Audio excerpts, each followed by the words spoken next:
10 years ago, in 2013, Warner Bros. Released their newest take on the character of Superman, called Man of Steel.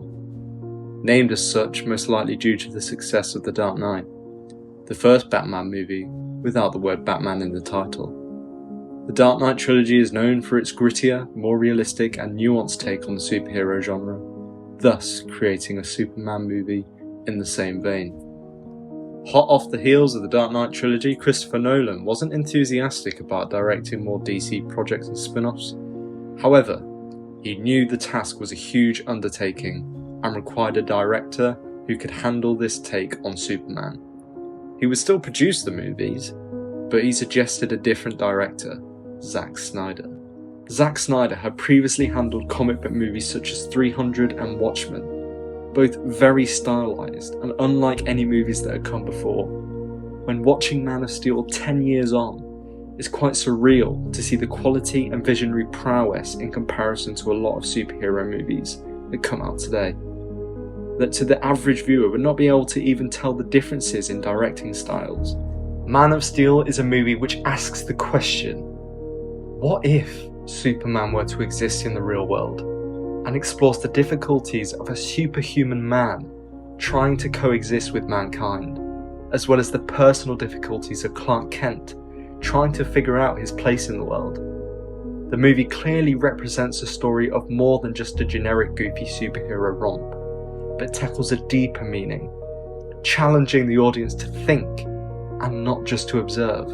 Zack's take on the Man of Steel was truly ahead of its time, and I believe that people were simply not ready for the masterpiece in storytelling that many of us are craving for in today's Hollywood climate.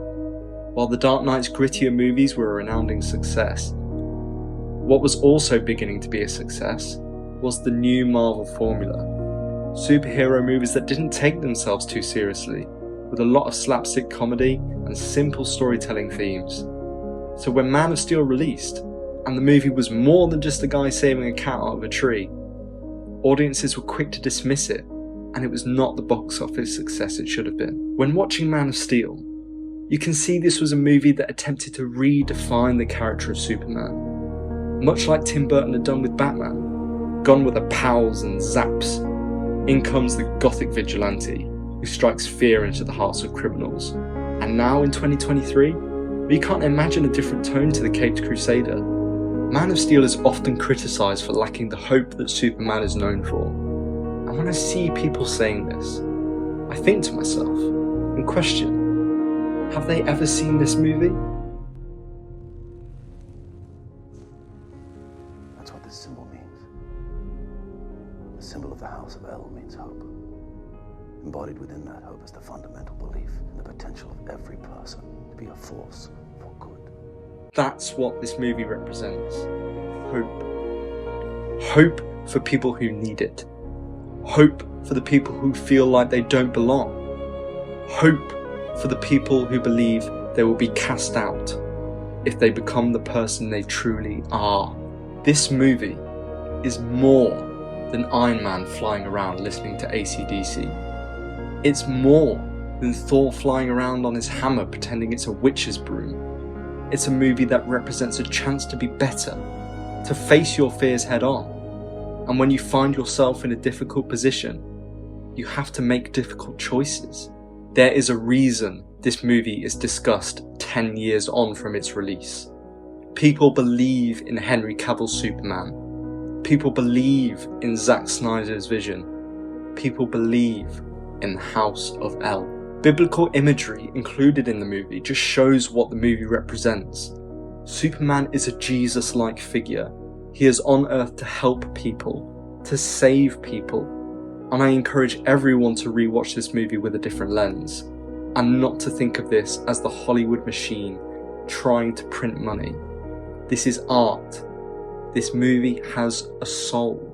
Some people still may see Christopher Reeves when they think of Superman, but I see Henry Cavill, a Superman that has to deal and face the responsibility that is bestowed upon him, not just by his father, but by the human race. He has to be the man that saves the day, or else, who is he? And what does he stand for? Zack Snyder has the ability to see these characters not just as cookie-cutter superheroes, but as larger-than-life, godlike beings.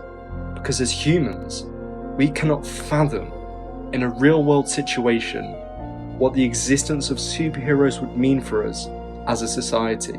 The general reaction to the movie was simply evidence that the audience didn't understand what the movie was.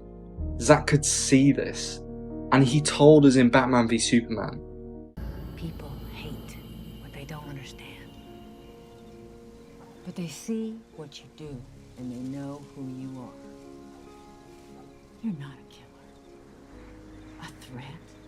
after 10 years, I believe that if everyone went back, watch this movie now, see what this movie truly is.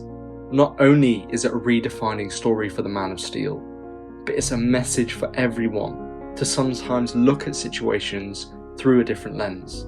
And what's great about the character of Superman is that if you can't bring yourself to enjoy this movie, you can go and watch any of the Christopher Reeve Superman movies, or go and watch Superman and Lois, where Tyler Hoechlin also gives a different modern take on the character.